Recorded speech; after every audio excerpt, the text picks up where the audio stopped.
별아, 어떻게 안 거야? 그냥 보이는데요. 이 아이는 천재였다.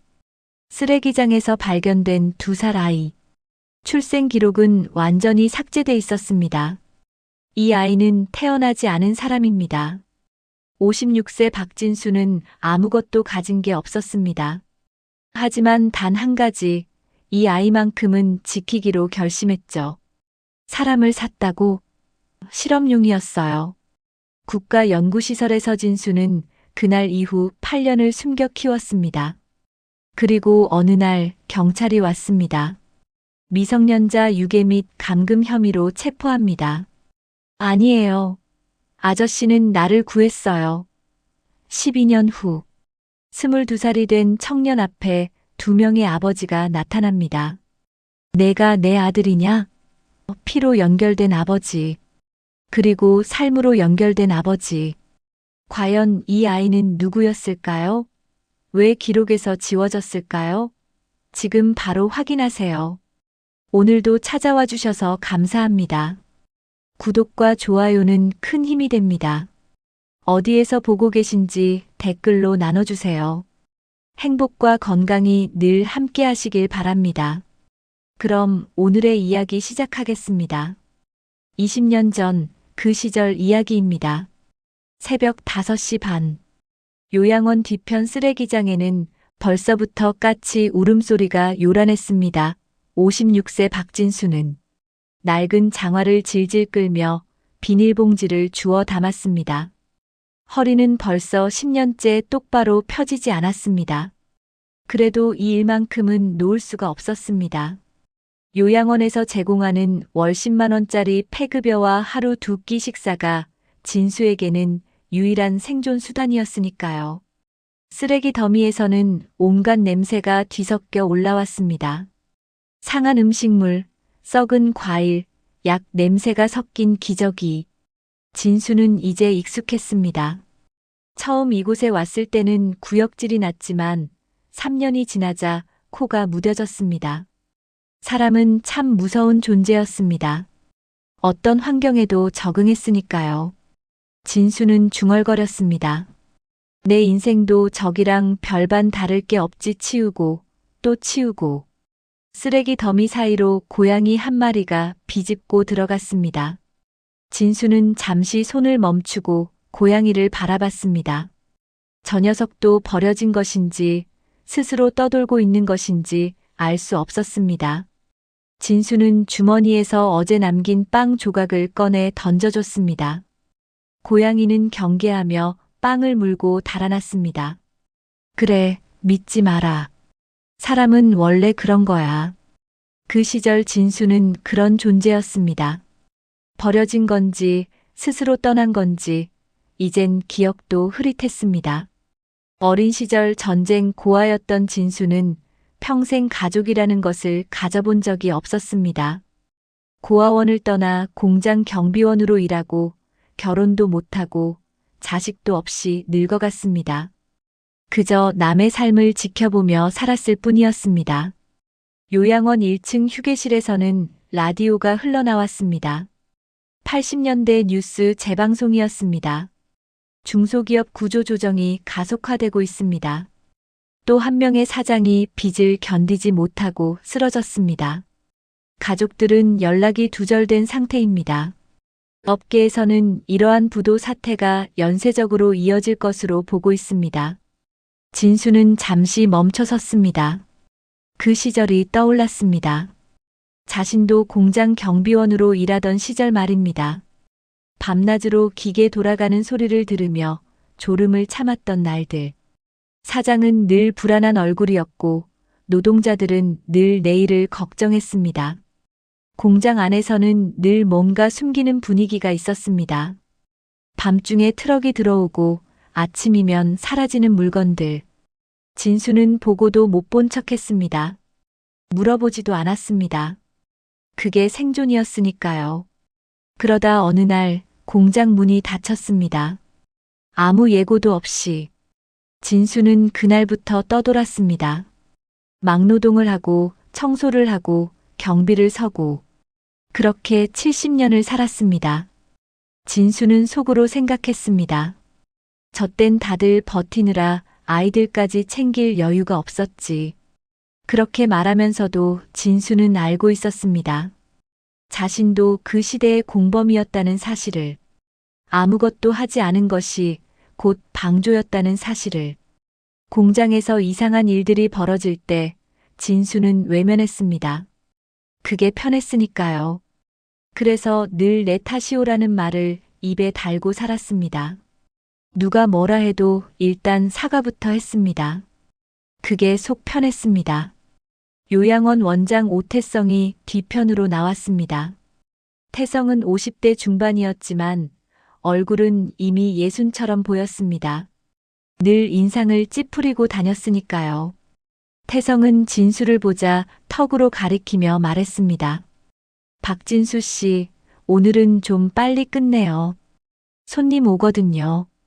보건소 사람들이 온대요. 여기 지저분하면 안 돼요. 예, 원장님. 금방 치우겠습니다. 진수는 고개를 숙였습니다. 태성은 언제나 진수를 함부로 대했습니다. 반말에 명령조에 늘 위협하듯 말했습니다. 진수는 말대꾸한 적이 없었습니다. 이곳을 떠나면 갈 곳이 없었으니까요. 태성은 그걸 알았습니다. 그래서 더 함부로 대했습니다. 태성이 떠나자 진수는 혼자 중얼거렸습니다. 사람이 무서운 게 아니라 생존이 무서운 거지. 진수는 다시 쓰레기를 치웠습니다. 손에는 굳은 살이 박혀 있었습니다.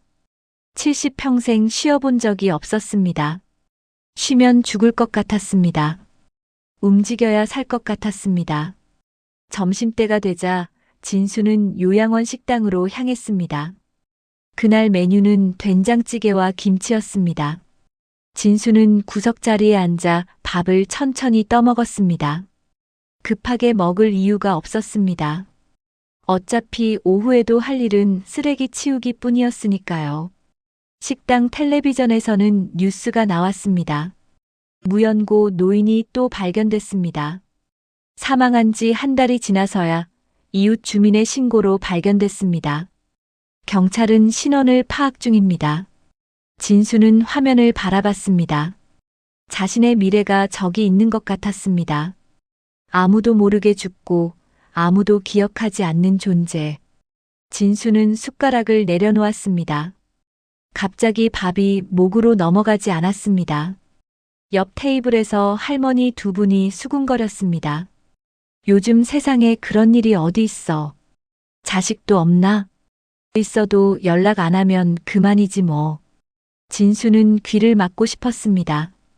하지만 그럴 수 없었습니다. 진실이었으니까요. 오후 2시, 진수는 다시 쓰레기장으로 향했습니다. 그날따라 까치가 유난히 많았습니다. 까치들은 쓰레기 더미를 쪼아댔습니다. 진수는 까치를 쫓으려 손을 흔들었지만 까치들은 쉽게 물러나지 않았습니다. 쯧쯧, 요즘 새들도 배짱이 있어. 진수는 혼자 중얼거렸습니다. 예전에는 사람만 봐도 달아났는데 그 시절 까치들은 사람을 무서워하지 않았습니다. 세상이 변했습니다. 동물도 사람도. 해가 지기 시작했습니다. 요양원은 점점 어두워졌습니다. 진수는 창고 문을 열었습니다. 창고 안에는 오래된 침대와 낡은 이불이 있었습니다. 진수는 그곳에서 잠을 잤습니다. 요양원 입소자가 아니었기에 방을 배정받지 못했으니까요. 진수는 이불을 덮고 누웠습니다. 천장을 바라봤습니다. 천장에는 곰팡이가 피어 있었습니다. 진수는 그 곰팡이를 세어봤습니다. 하나, 둘, 셋, 27개. 어제보다 하나 늘었습니다. 진수는 눈을 감았습니다. 내일도 오늘 같은 하루가 이어질 거라고 생각했습니다. 쓰레기를 치우고 밥을 먹고 잠을 자는 하루. 그렇게 죽을 때까지 반복될 하루. 하지만 그날 밤 진수는 몰랐습니다. 다음 날 새벽 폭우가 쏟아질 거라는 사실을. 그리고 그 폭우 속에서 자신의 인생이 완전히 뒤바뀔 만남이 기다리고 있다는 사실을, 56년을 혼자 살아온 진수에게 처음으로 누군가를 지켜야 할 이유가 생길 거라는 사실을, 밖에서는 바람이 불기 시작했습니다. 폭풍의 전조였습니다. 진수는 그저 잠들었습니다. 마지막 평온한 밤이었습니다. 새벽 4시, 빗소리가 창고 지붕을 두드렸습니다. 처음에는 조용했습니다. 하지만 점점 거세졌습니다. 진수는 잠에서 깼습니다. 천장에서 물이 새기 시작했습니다. 뚝, 뚝, 뚝. 진수는 양철 대야를 천장 아래에 놓았습니다. 물방울이 대야에 떨어지며 쨍그랑 소리를 냈습니다. 진수는 창문으로 다가갔습니다. 밖은 폭우였습니다. 하늘에서 물을 쏟아붓는 것 같았습니다. 진수는 한숨을 쉬었습니다. 오늘은 일 못하겠네. 폭우가 내리면 쓰레기장은 진흙탕이 됐습니다. 그러면 일을 할 수 없었습니다. 진수는 다시 침대로 돌아가려 했습니다. 그런데 이상한 느낌이 들었습니다. 뭔가 불길한 예감. 진수는 창문을 다시 바라봤습니다. 쓰레기장 쪽에서 희미한 불빛이 보였습니다. 번개였습니다. 번개가 칠 때마다 쓰레기 더미가 드러났습니다. 그리고 그 순간 진수는 뭔가를 봤습니다. 움직이는 것. 아니, 움직이는 것 같았습니다. 진수는 장화를 신었습니다.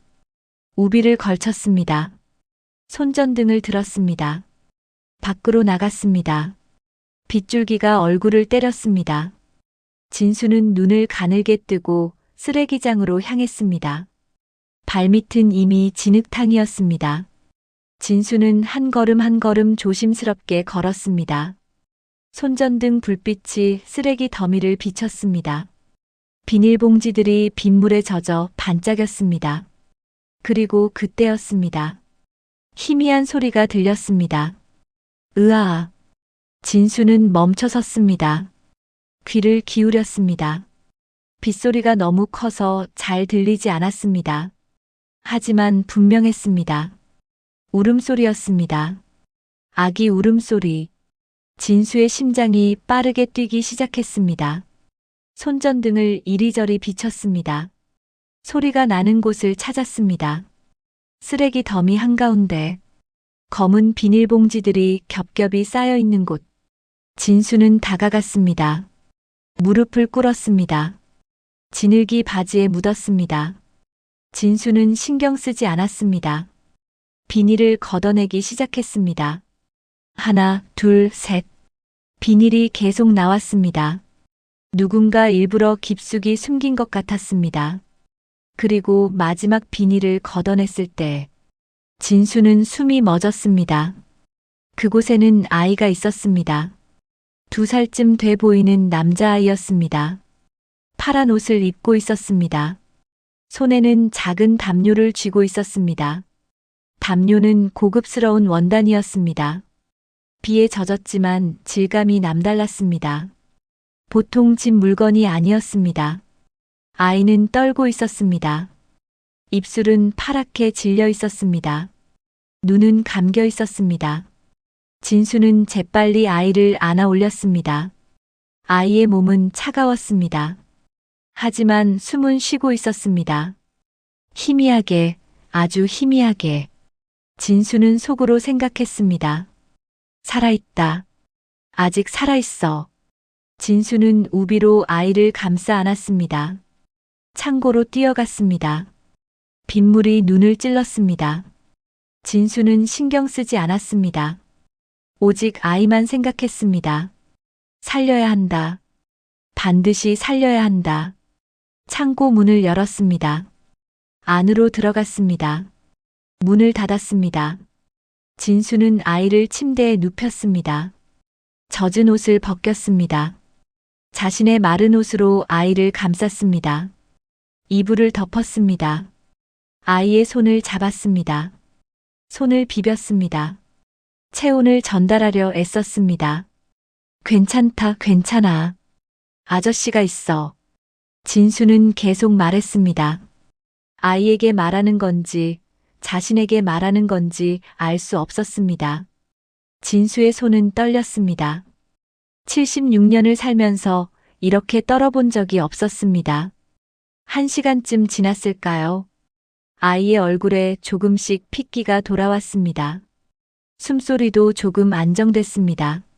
진수는 안도의 한숨을 쉬었습니다. 그리고 아이를 자세히 바라봤습니다. 아이는 예뻤습니다. 눈썹이 진했습니다. 코가 오똑했습니다. 손톱도 깨끗했습니다. 진수는 직감했습니다. 이 아이는 부유한 집 아이라고. 그런 아이가 왜 쓰레기장에 버려져 있었을까요? 진수는 아이가 쥐고 있던 담요를 펼쳤습니다. 담요 한쪽 구석에 작은 자수가 있었습니다. 외국 글자 2개였습니다. 진수는 글자를 잘 몰랐습니다. 하지만 이것이 이름을 뜻하는 표시라는 것쯤은 알았습니다. 진수는 중얼거렸습니다. 이름이 있구나. 그리고 아이를 다시 바라봤습니다.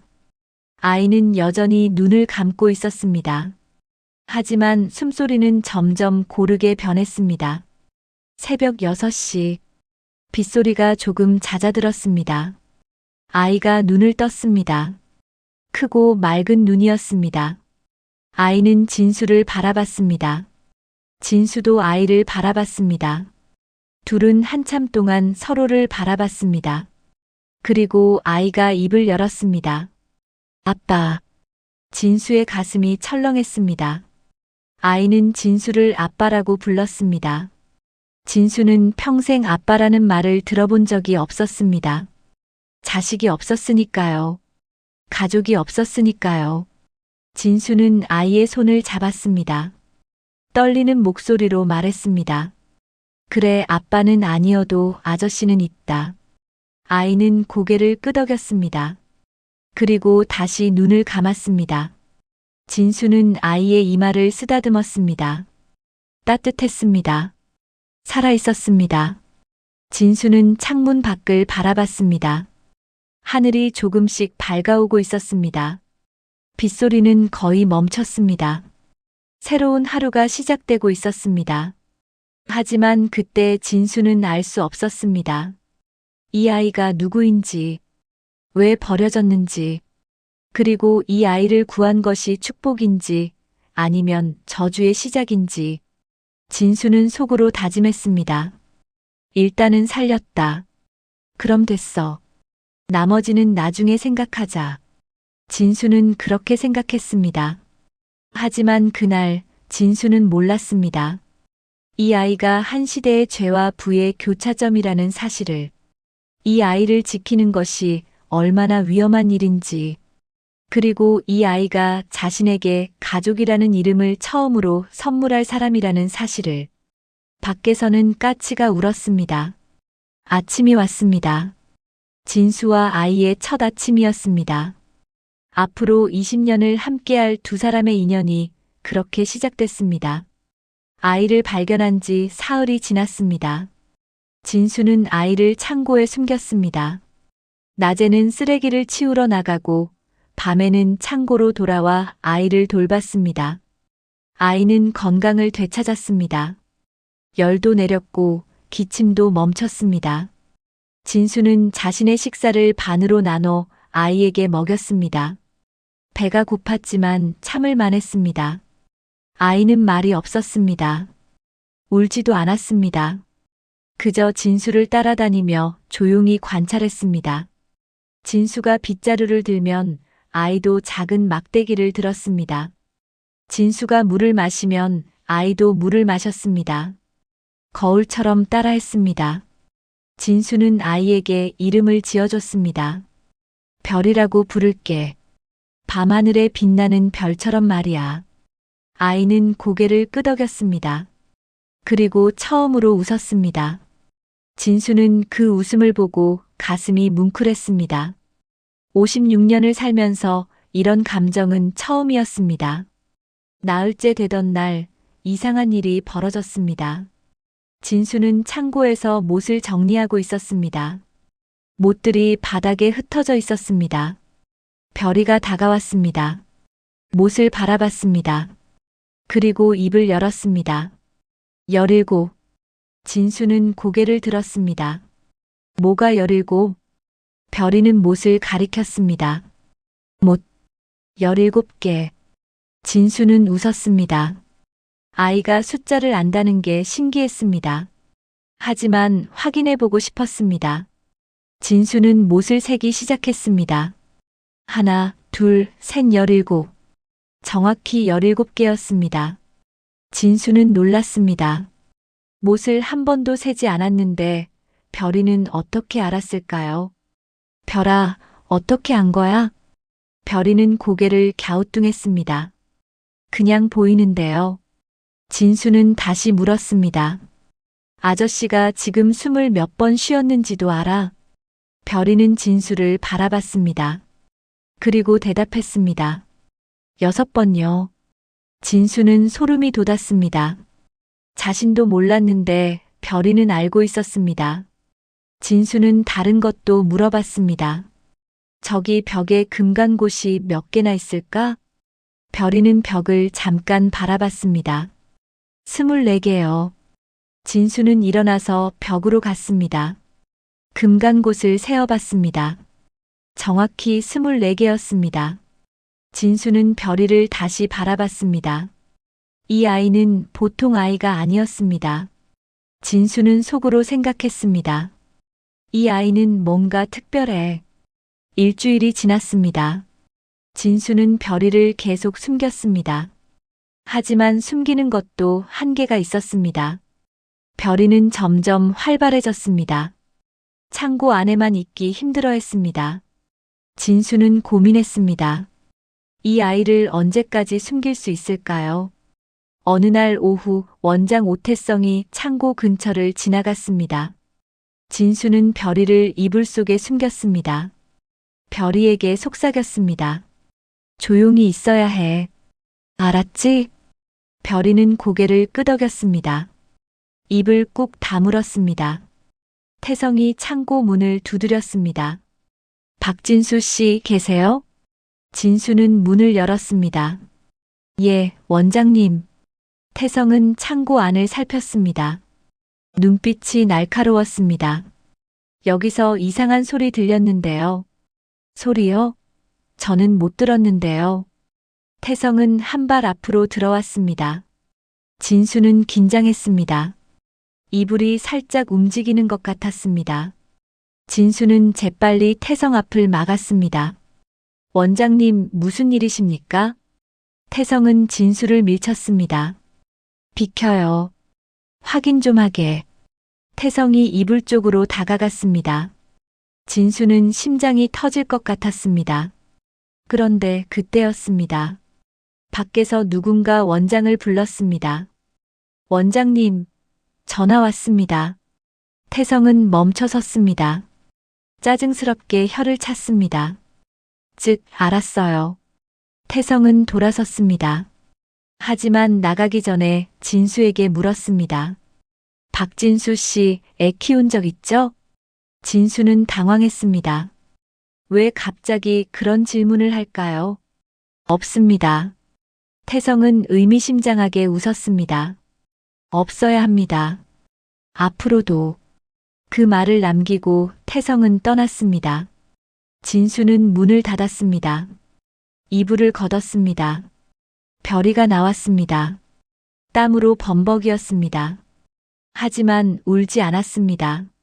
진수는 별이를 안아줬습니다. 잘했어. 정말 잘했어. 별이는 진수의 품에 안겨 말했습니다. 무서웠어요. 진수는 별이의 등을 토닥였습니다. 나도 무서웠어. 그날 밤 진수는 잠을 이룰 수 없었습니다. 원장의 말이 계속 머릿속을 맴돌았습니다. 없어야 합니다. 앞으로도. 그 말은 경고였습니다. 협박이었습니다. 진수는 별이를 바라봤습니다. 별이는 평화롭게 자고 있었습니다. 작은 손으로 담요를 꼭 쥐고 있었습니다. 진수는 결심했습니다.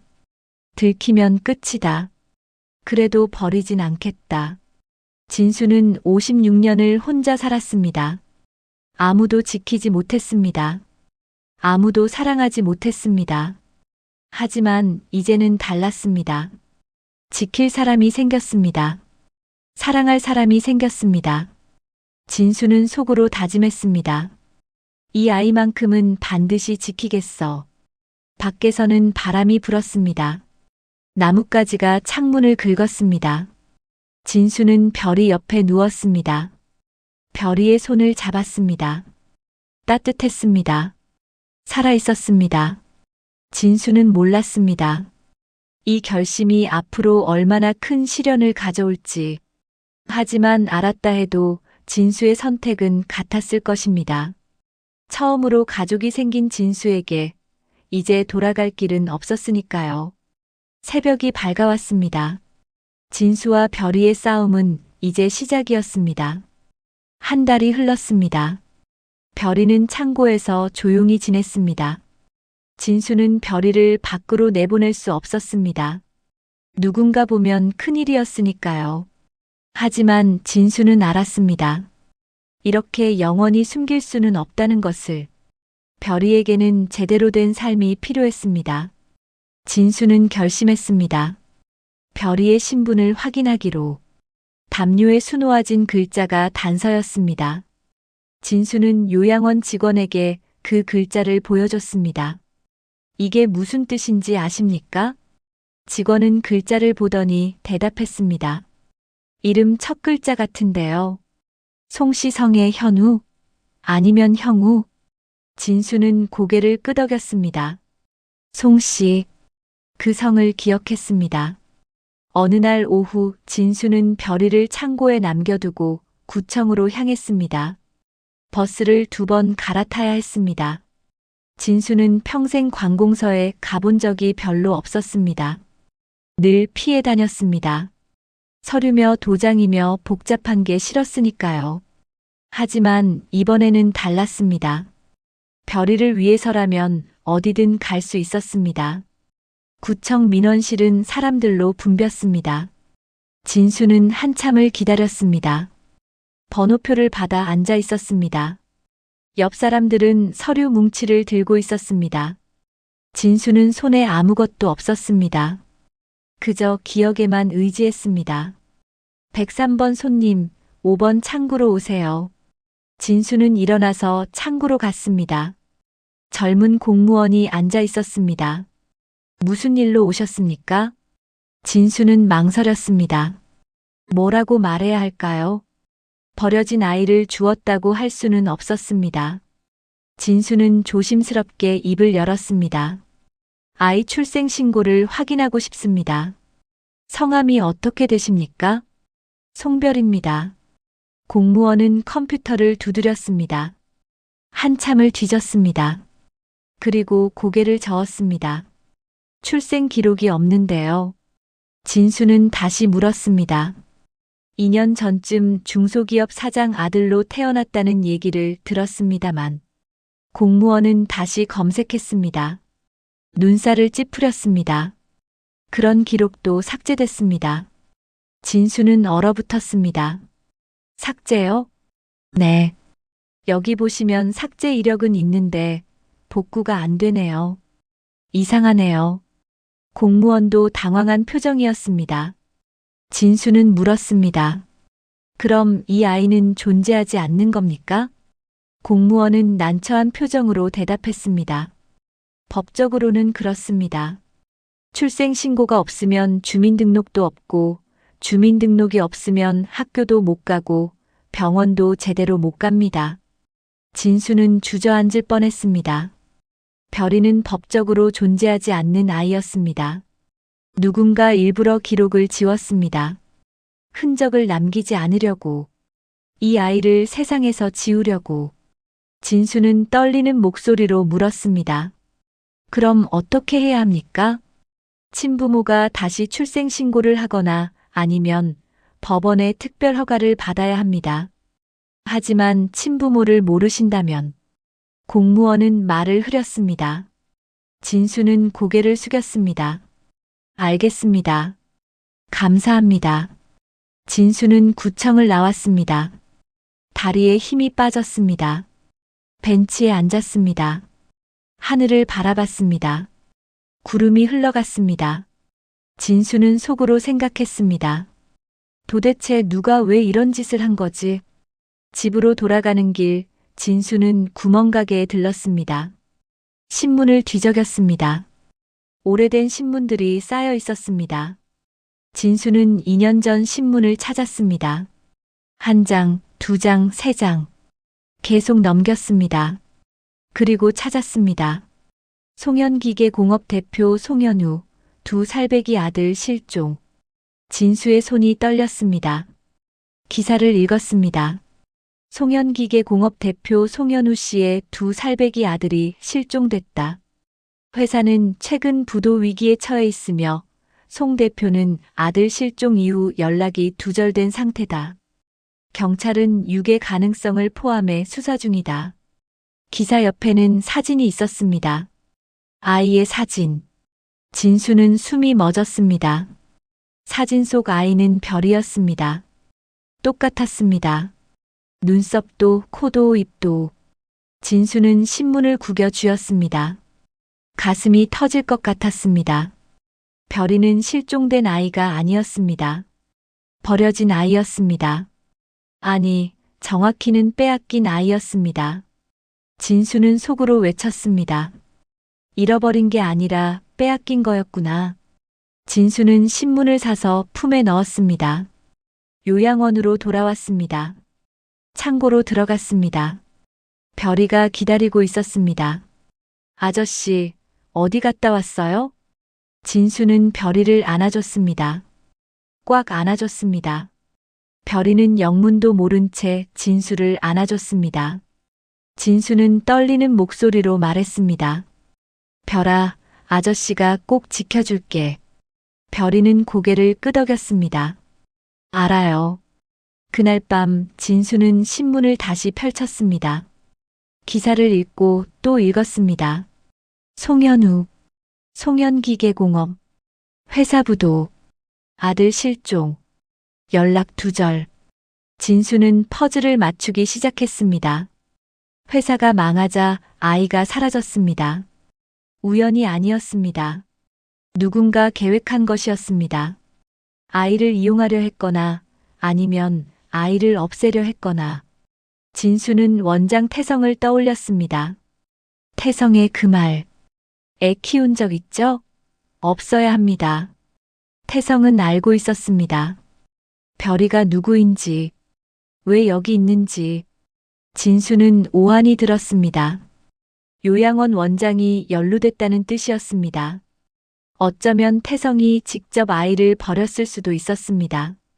진수는 별이를 바라봤습니다. 별이는 평화롭게 자고 있었습니다. 아무것도 모른 채. 진수는 다짐했습니다. 이 아이만큼은 절대 빼앗기지 않겠어. 하지만 진수는 알았습니다. 이제부터가 진짜 싸움이라는 것을. 돈 있는 사람들, 권력 있는 사람들과 맞서야 한다는 것을. 진수는 아무것도 가진 게 없었습니다. 돈도 힘도 배경도. 하지만 하나는 있었습니다. 별이를 지키겠다는 의지. 그것만으로도 충분했습니다. 진수는 신문을 접었습니다. 서랍 깊숙이 넣었습니다. 언젠가 필요할 날이 올 것입니다. 그날까지 별이를 지키겠습니다. 무슨 일이 있어도. 밖에서는 비가 내리기 시작했습니다. 빗소리가 지붕을 두드렸습니다. 진수는 별이 옆에 누웠습니다. 눈을 감았습니다. 내일은 또 다른 싸움이 기다리고 있었습니다. 그렇게 8년이 흘렀습니다. 별이는 10살이 됐습니다. 키도 제법 컸습니다. 진수는 여전히 별이를 창고에 숨기며 살았습니다. 8년 동안 별이는 밖에 나가지 못했습니다. 학교도 가지 못했습니다. 친구도 사귀지 못했습니다. 그저 창고 안에서 진수가 가져다 주는 책을 읽으며 지냈습니다. 별이는 책을 단 한 번 읽으면 모든 내용을 외웠습니다. 숫자도 글자도 그림도 모두 기억했습니다. 진수는 놀라웠습니다. 이 아이는 정말 천재였습니다. 하지만 그 천재성이 별이를 위험하게 만들었습니다. 진수는 별이에게 늘 말했습니다. 별아, 절대 밖에 나가면 안 돼. 알았지? 별이는 고개를 끄덕였습니다. 하지만 별이의 눈빛은 점점 어두워졌습니다. 창고 창문 너머로 보이는 세상. 뛰어노는 아이들. 별이는 그저 바라볼 수밖에 없었습니다.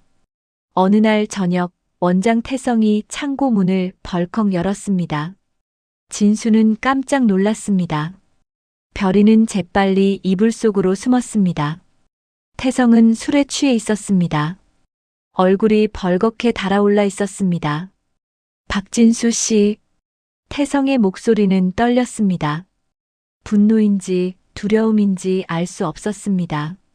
예, 원장님. 진수는 침착하게 대답했습니다. 태성은 창고 안으로 들어왔습니다. 이리저리 살폈습니다. 그리고 이불 쪽을 가리켰습니다. 거기 뭡니까? 이불입니다. 이불 속에 뭐가 있습니까? 진수는 대답하지 않았습니다. 태성은 이불을 걷어찼습니다. 별이가 드러났습니다. 10살 소년. 겁에 질린 눈으로 태성을 바라보고 있었습니다. 태성은 비틀거렸습니다. 벽에 기댔습니다. 웃었습니다. 미친 듯이 웃었습니다. 미쳤군요. 정말 미쳤어. 8년 동안 이 아이를 여기 숨겨뒀단 말이오. 진수는 별이 앞을 막아섰습니다. 원장님, 이 아이는. 태성은 소리쳤습니다. 그 아이는 실험용이었어요. 실험용. 진수는 얼어붙었습니다. 실험용. 그 단어가 머릿속에서 맴돌았습니다. 태성은 계속 말했습니다. 술 때문인지 죄책감 때문인지 입을 멈출 수 없는 것 같았습니다. 이명준 박사가 돈 줬습니다. 200만 원. 그 시절엔 큰 돈이었어요. 중소기업이 망하기 직전이었고 부모는 속았죠. 아이를 잠깐 맡긴다고만 생각했을 겁니다. 진수는 떨리는 목소리로 물었습니다. 뭐라고요? 태성은 바닥에 주저앉았습니다. 고개를 떨궜습니다. 국가연구시설이었습니다. 인간의 기억력과 수리 능력을 향상시키는 실험. 아이들을 대상으로 약물을 투여하고 뇌를 자극하고. 진수는 숨이 막혔습니다. 별이를 뒤로 밀었습니다. 태성을 노려봤습니다. 그래서 이 아이를 버린 겁니까? 태성은 고개를 저었습니다. 버린 게 아니라 살린 겁니다. 연구가 끝나면 모두 처리하기로 돼 있었어요. 증거인멸. 그래서 제가 몰래 빼냈습니다. 기록을 지우고 쓰레기장에. 진수는 주먹을 쥐었습니다. 온몸이 떨렸습니다. 그게 살린 겁니까? 태성은 울먹였습니다. 차라리 그게 나았어요. 그 안에 있었으면 죽었을 겁니다. 진수는 태성의 멱살을 잡았습니다. 평생 누구를 때려본 적 없는 진수였습니다. 하지만 그 순간만큼은 참을 수 없었습니다. 이 사람이 사람을 샀단 말이오? 아이를 돈으로. 태성은 저항하지 않았습니다. 그저 고개를 떨궜습니다. 진수는 태성을 밀쳤습니다. 태성은 바닥에 넘어졌습니다. 나가시오. 당장 나가. 태성은 일어났습니다. 비틀거리며 문 쪽으로 갔습니다. 하지만 나가기 전에 말했습니다. 이명준이 곧 찾아올 겁니다. 그 아이를 되찾으러. 진수는 소리쳤습니다. 누가 와도 안 내줍니다. 태성은 쓸쓸하게 웃었습니다. 당신이 막을 수 있을 것 같습니까? 그 말을 남기고 태성은 사라졌습니다. 진수는 별이를 안아줬습니다. 별이는 떨고 있었습니다. 진수도 떨고 있었습니다. 별아, 괜찮아. 아저씨가 있어. 별이는 진수를 꽉 안았습니다. 아저씨 무서워요. 진수는 별이의 등을 토닥였습니다. 하지만 진수도 무서웠습니다. 권력과 돈을 가진 사람들.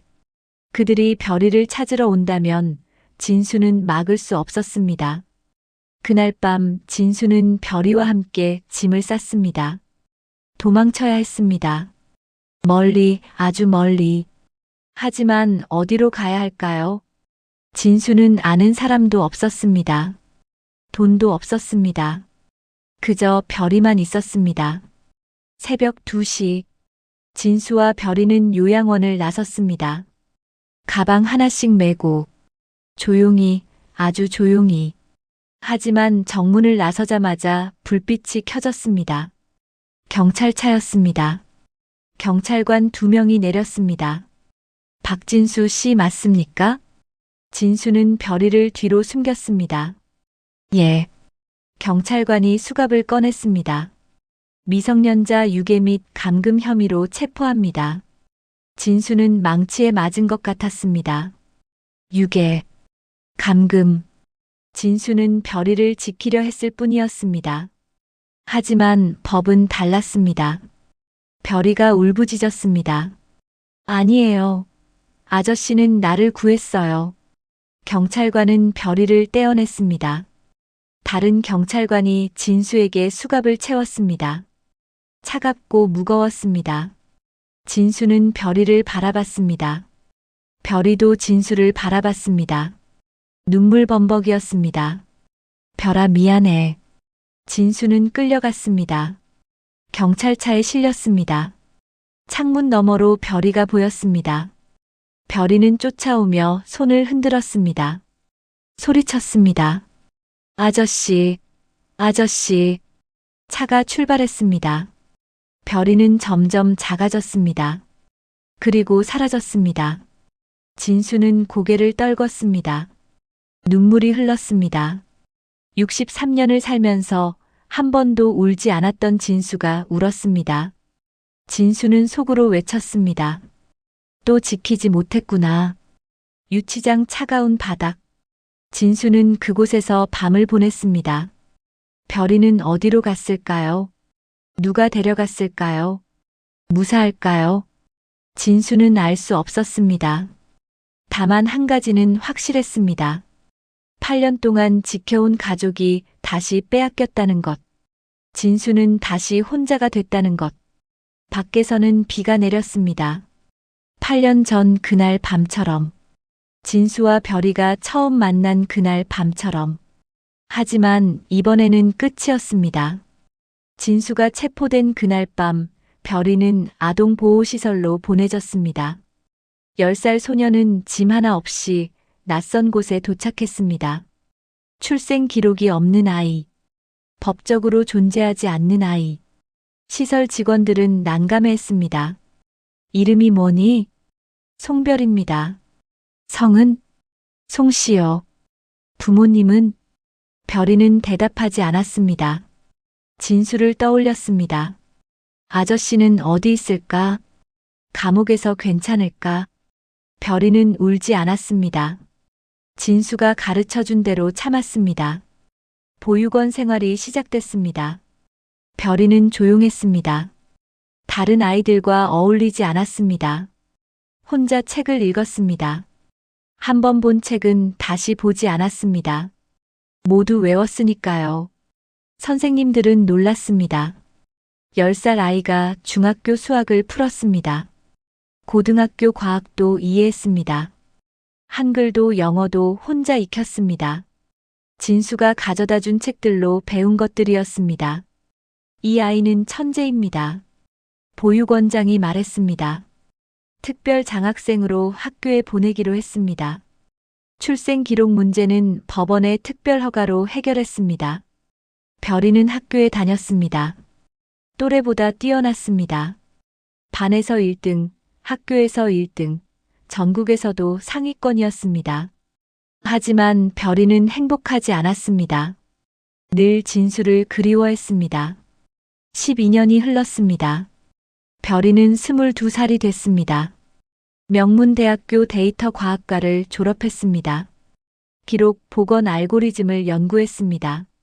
사라진 사람들의 흔적을 찾는 일. 별이는 그 일에 몰두했습니다. 자신처럼 지워진 존재들을 찾고 싶었습니다.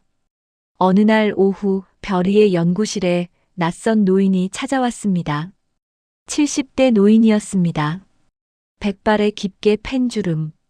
하지만 눈빛은 날카로웠습니다. 송별 씨 맞습니까? 별이는 고개를 들었습니다. 누구십니까? 노인은 망설였습니다. 떨리는 손으로 명함을 내밀었습니다. 이명준입니다. 별이는 명함을 받았습니다. 전 국가연구시설 수석연구원. 별이는 그 이름을 알았습니다. 자신을 실험 대상으로 만든 사람. 별이의 표정이 굳었습니다. 무슨 일이십니까? 명준은 자리에 앉았습니다. 고개를 숙였습니다. 용서를 구하러 왔습니다. 별이는 대답하지 않았습니다. 명준은 계속 말했습니다. 12년 동안 당신을 찾았습니다. 보육원 기록을 뒤지고 학교 기록을 추적하고 대학까지 따라왔습니다. 당신이 무사한지 확인하고 싶었습니다. 별이는 차갑게 물었습니다. 왜요? 명준은 눈물을 글썽였습니다. 죄책감 때문입니다. 당신을 그리고 다른 아이들을 실험 대상으로 삼은 죄. 밤마다 악몽을 꿉니다. 아이들의 울음소리가 들립니다. 별이는 명준을 바라봤습니다. 증오해야 했습니다. 하지만 이상하게도 증오가 생기지 않았습니다. 그저 공허했습니다. 다른 아이들은 어떻게 됐습니까? 명준은 고개를 떨궜습니다. 모두 사망했습니다. 당신만 살았습니다. 별이는 숨이 막혔습니다. 자신만 살았다는 사실이 짓눌렀습니다. 명준이 서류 봉투를 꺼냈습니다. 이것이 당신의 기록입니다. 출생증명서, 부모 정보, 모든 것이 여기 있습니다. 별이는 봉투를 받았습니다. 손이 떨렸습니다. 20년 동안 찾던 것이었습니다. 자신이 누구인지 알려줄 증거. 봉투를 열었습니다. 서류들이 나왔습니다. 출생증명서, 이름 송별, 아버지 송현우, 어머니 사망, 태어난 곳 서울. 별이는 서류를 읽었습니다. 아버지 송현우, 중소기업 사장이었다가 부도로 몰락. 별이는 그 이름을 외웠습니다. 제 아버지는 어디 계십니까? 명준이 대답했습니다. 찾았습니다. 지금은 대기업 회장입니다. 20년 동안 다시 일어섰습니다. 별이는 놀랐습니다. 그분이 저를 찾았습니까? 명준은 고개를 저었습니다. 아닙니다. 당신이 죽은 줄 압니다. 제가 거짓말을 했습니다. 별이는 명준을 노려봤습니다. 왜요? 두려웠습니다. 진실이 밝혀지면 감옥에 갈 것 같아서. 비겁했습니다. 별이는 주먹을 쥐었습니다. 분노가 치밀었습니다. 하지만 참았습니다. 명준이 말했습니다. 하지만 이제는 고백하려 합니다. 송현우 회장님께 진실을 말하고 법의 심판을 받겠습니다. 별이는 물었습니다. 왜 갑자기요? 명준은 별이를 바라봤습니다. 당신을 봤기 때문입니다. 당신이 사라진 사람들을 찾는 연구를 한다는 것을 알았습니다. 제가 지운 사람들을. 당신은 제 죄를 씻어주려 하고 있습니다. 별이는 대답하지 않았습니다. 명준은 일어섰습니다. 내일 송현우 회장님을 만나겠습니다. 모든 진실을 말하겠습니다. 당신도 함께 가시겠습니까? 별이는 망설였습니다. 아버지 20년 동안 한 번도 본 적 없는 아버지를 만나야 할까요? 그리고 별이는 다른 사람을 떠올렸습니다. 진수. 자신을 구해준 진짜 아버지. 진수는 어디 있을까요? 살아있을까요? 별이는 명준에게 물었습니다. 박진수 아저씨를 찾을 수 있습니까? 명준은 고개를 끄덕였습니다. 알고 있습니다. 요양원에 계십니다. 별이의 가슴이 뛰었습니다. 아직 살아계십니까? 네. 12년 동안 그곳에서 당신을 기다리고 계십니다. 별이는 눈물이 쏟아졌습니다. 진수, 아저씨, 12년 만에 만날 수 있다는 희망. 내일 함께 가겠습니다. 아버지도 만나고 아저씨도 만나겠습니다. 명주는 고개를 숙였습니다. 고맙습니다. 다음 날 명준과 별이는 서울의 한 호텔로 갔습니다. 송현우가 기다리고 있었습니다. 60대 남자. 양복을 입고 품격 있는 모습이었습니다. 명준이 입을 열었습니다. 송 회장님, 오랜만입니다. 현우는 명준을 알아봤습니다. 표정이 굳었습니다. 이 박사 왜 찾아왔습니까? 명준은 심호흡을 했습니다. 고백할 것이 있습니다. 그리고 명준은 모든 것을 말했습니다. 20년 전에 진실 아이를 사들인 일, 실험을 한 일, 기록을 지운 일. 현우는 듣다가 찻잔을 떨어뜨렸습니다. 깨졌습니다. 그럴 리 없습니다. 명준은 고개를 숙였습니다. 하지만 당신 아이는 살아있습니다. 명준이 문을 가리켰습니다. 별이가 들어왔습니다. 현우는 별이를 봤습니다. 숨이 멎었습니다. 20년 전 잃어버린 아들, 그 얼굴 그대로 자란 청년. 내가 내 아들이냐? 별이는 고개를 끄덕였습니다. 저는 송별입니다. 현우는 무너졌습니다. 현우는 별이를 끌어안았습니다. 떨리는 손으로 아들을 안았습니다. 22년 만이었습니다. 두 살배기 아기였던 아들이 이제 어른이 됐습니다. 미안하다 미안해 아빠가 늦었다. 현우는 소리내어 울었습니다. 60년을 살면서 이렇게 운 적이 없었습니다. 별이는 현우를 안아줬습니다. 하지만 별이의 눈빛은 담담했습니다. 낯선 사람을 대하는 것 같았습니다. 현우는 그것을 알았습니다. 자신은 아버지지만 아버지가 아니라는 것을. 피는 연결돼 있지만 삶은 연결되지 않았다는 것을. 명준은 옆에서 고개를 숙이고 있었습니다. 현우가 명준을 노려봤습니다. 당신이 내 아들을 빼앗아 갔소. 명준은 무릎을 꿇었습니다. 죄송합니다. 용서를 구할 자격도 없습니다. 현우는 주먹을 쥐었습니다. 때리고 싶었습니다. 하지만 참았습니다. 별이가 보고 있었으니까요. 법적 처벌을 받으시오. 그게 최소한의 책임이요. 명준은 고개를 끄덕였습니다. 그렇게 하겠습니다. 별이가 입을 열었습니다. 아버지. 현우는 별이를 바라봤습니다. 처음 듣는 호칭이었습니다.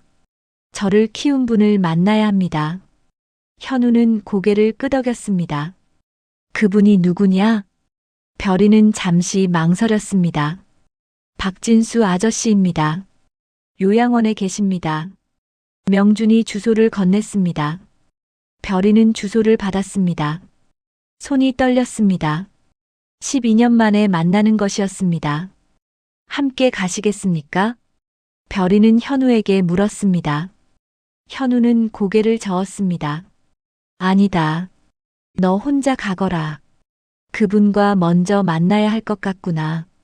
별이는 고마운 눈빛으로 현우를 바라봤습니다. 오후 3시, 별이는 요양원에 도착했습니다. 22년 전 자신이 버려졌던 그곳, 자신이 자랐던 그곳. 별이는 심호흡을 했습니다. 요양원 직원에게 물었습니다. 박진수 선생님 계십니까? 직원은 고개를 끄덕였습니다. 뒤편 창고에 계실 겁니다. 별이는 뒤편으로 향했습니다. 쓰레기장이 보였습니다. 12년 전 그 쓰레기장은 아무것도 변하지 않았습니다. 까치들이 울고 있었습니다. 창고 문이 보였습니다. 낡은 문. 별이는 문을 두드렸습니다. 아저씨 계세요?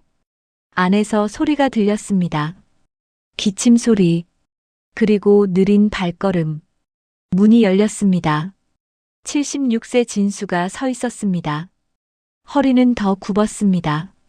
머리는 새하얗게 샜습니다. 얼굴은 주름투성이었습니다. 하지만 눈빛은 여전했습니다. 따뜻하고 다정한 눈빛. 진수는 별이를 봤습니다. 숨이 멎었습니다. 별아. 별이는 고개를 끄덕였습니다. 눈물이 쏟아졌습니다. 아저씨. 진수는 떨리는 손으로 별이의 얼굴을 만졌습니다. 진짜인지 확인하듯. 꿈 아니지? 별이는 진수의 손을 잡았습니다. 꿈이 아니에요. 제가 왔어요. 진수는 무너졌습니다. 바닥에 주저앉았습니다. 울었습니다. 12년 동안 참았던 눈물이 쏟아졌습니다. 미안하다 별아 지키지 못해서. 별이는 진수를 끌어안았습니다. 아니에요. 아저씨는 저를 지켰어요. 살려줬어요. 둘은 한참을 그렇게 안고 울었습니다. 창고 안. 12년 전 함께 살던 그곳. 시간이 멈춘 것 같았습니다. 진수는 별이를 떼어내고 얼굴을 들여다봤습니다. 많이 컸구나. 이제 어른이 됐네. 별이는 웃었습니다. 아저씨는 하나도 안 변하셨어요. 진수는 고개를 저었습니다. 많이 늙었지. 이제 곧 죽을 것 같아. 별이는 진수의 손을 꽉 잡았습니다. 그런 말씀 마세요. 진수는 별이에게 물었습니다. 그동안 어떻게 지냈니? 별이는 12년의 이야기를 했습니다. 보육원 생활, 학교 생활, 대학, 연구. 모든 것을 말했습니다. 진수는 눈물을 흘리며 들었습니다. 잘 컸구나. 정말 잘 컸어. 별이는 진수에게 말했습니다. 아저씨 덕분입니다. 아저씨가 가르쳐 주신 대로 살았어요. 진수는 고개를 저었습니다. 나는 아무것도 안 가르쳤는데. 별이는 웃었습니다. 아저씨는 삶으로 가르쳐 주셨어요. 포기하지 않는 것. 끝까지 지키는 것. 사랑하는 것. 진수는 가슴이 뭉클했습니다. 별이는 잠시 망설이다 물었습니다. 아저씨, 제가 아버지란 말 한 번만 불러도 됩니까? 진수는 눈을 크게 떴습니다. 별아. 별이는 계속 말했습니다. 친아버지는 따로 계십니다. 피로 연결된 아버지. 하지만 아저씨는 제 삶을 준 아버지입니다. 진짜 아버지입니다. 진수는 떨리는 목소리로 대답했습니다. 별아, 그 말 하나면 됐다. 별이는 진수를 안았습니다. 진수도 별이를 안았습니다. 아버지. 별이의 목소리가 진수의 귀에 들렸습니다. 진수는 평생 듣고 싶었던 그 말을 들었습니다. 76년 만에 아버지가 됐습니다. 별아, 아버지도 고맙다. 한참 후 별이는 진수에게 말했습니다. 아버지, 기자회견을 하려고 합니다. 진수는 고개를 들었습니다. 기자회견? 제 이야기를 세상에 알리려고요. 저처럼 사라진 사람들이 더 있을지 모릅니다. 그들을 찾고 싶어요. 진수는 별이의 손을 잡았습니다. 위험하지 않겠니? 별이는 웃었습니다. 아버지가 가르쳐 주셨잖아요. 위험해도 해야 할 일이 있다고. 진수는 눈물을 닦았습니다. 그래, 해라. 아버지가 옆에 있을게. 별이는 고개를 끄덕였습니다. 함께 가주시겠어요? 기자회견에. 진수는 놀랐습니다. 내가 가도 되니? 당연하죠. 아버지니까요. 진수는 웃었습니다. 12년 만에 진심으로 웃었습니다. 이틀 후 기자회견장이 마련됐습니다. 서울 시내 한 호텔. 기자들이 모였습니다. 카메라가 번쩍였습니다. 단상에는 4사람이 올랐습니다. 별이, 현우, 명준, 그리고 진수. 진수는 떨렸습니다. 평생 이런 자리에 서본 적이 없었습니다. 하지만 별이가 옆에 있었습니다. 그것만으로 충분했습니다. 별이가 마이크를 잡았습니다. 심호흡을 했습니다. 진수를 바라봤습니다. 진수는 고개를 끄덕였습니다. 별이는 입을 열었습니다. 안녕하십니까? 저는 송별입니다. 세상을 향한 외침이 시작됐습니다. 진실을 밝히는 순간이었습니다. 진수는 별이 옆에 서서 조용히 지켜봤습니다. 자랑스러웠습니다. 자신의 아들이. 별이는 기자회견장 마이크 앞에 섰습니다. 카메라 플래시가 터졌습니다. 수백 명의 기자들이 지켜봤습니다. 별이는 심호흡을 했습니다. 그리고 입을 열었습니다. 저는 버려진 아이가 아닙니다. 사라진 아이입니다. 국가연구시설에서 실험 대상이 됐고 출생 기록이 삭제됐으며 쓰레기장에 버려졌습니다. 웅성거림이 시작됐습니다. 별이는 계속 말했습니다. 하지만 한 분이 저를 살렸습니다. 박진수 선생님입니다. 카메라가 진수를 비췄습니다. 진수는 당황해서 고개를 숙였습니다. 별이는 진수를 바라보며 말했습니다. 이분은 요양원 자빌 담당이셨습니다. 아무것도 가진 게 없었습니다. 하지만 저를 8년 동안 숨겨 키워주셨습니다. 자신의 밥을 나눠주시고 자신의 옷을 입혀주시고 사랑을 주셨습니다. 진수는 눈물을 닦았습니다. 별이는 계속했습니다. 저는 2명의 아버지가 있습니다. 피로 연결된 아버지, 그리고 삶으로 연결된 아버지. 2분 모두 제 아버지입니다. 현우는 단상에서 고개를 끄덕였습니다. 진수도 고개를 끄덕였습니다. 명준이 마이크 앞에 섰습니다. 떨리는 목소리로 말했습니다. 저는 이명준입니다. 모든 죄를 인정합니다. 법의 심판을 받겠습니다. 기자들이 질문을 쏟아냈습니다. 명준은 모든 질문에 답했습니다. 실험의 내용, 다른 아이들의 죽음, 기록 삭제 과정, 모든 것을 고백했습니다. 기자회견이 끝난 후 명준은 경찰에 자수했습니다. 수갑을 찼습니다. 경찰차에 오르기 전 명준은 별이를 바라봤습니다. 송별 씨, 당신이 하려는 일 응원하겠습니다. 별이는 고개를 끄덕였습니다. 명준은 떠났습니다. 아마 돌아오지 못할 것입니다. 일주일 후 현우가 별이를 찾아왔습니다. 고급 레스토랑이었습니다. 현우는 서류 봉투를 건넸습니다. 이게 뭡니까? 별이는 서류를 펼쳤습니다. 회사 지분 양도 계약서였습니다. 30%, 수백억 원 가치였습니다. 아버지 이건. 현우는 말했습니다. 내 몫이다. 22년 동안 주지 못한 것들이다. 별이는 고개를 저었습니다. 받을 수 없습니다. 현우는 당황했습니다. 왜냐? 별이는 서류를 도로 밀었습니다. 저는 제 길로 가겠습니다. 아버지의 도움 없이. 현우는 얼굴이 굳었습니다. 나를 거부하는 거냐? 별이는 고개를 저었습니다. 아닙니다. 아버지는 아버지입니다. 하지만 저는 제 힘으로 살고 싶습니다. 박진수 아버지처럼. 아무것도 없어도 당당하게. 현우는 한참 말이 없었습니다.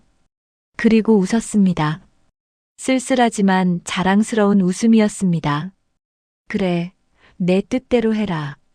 하지만 아버지는 언제든 내 편이다. 별이는 고개를 숙였습니다. 감사합니다. 별이는 자신의 연구실로 돌아왔습니다. 컴퓨터 화면에는 코드들이 빼곡했습니다. 기록 복원 시스템. 사라진 사람들을 찾는 알고리즘. 별이는 이 일에 몰두했습니다.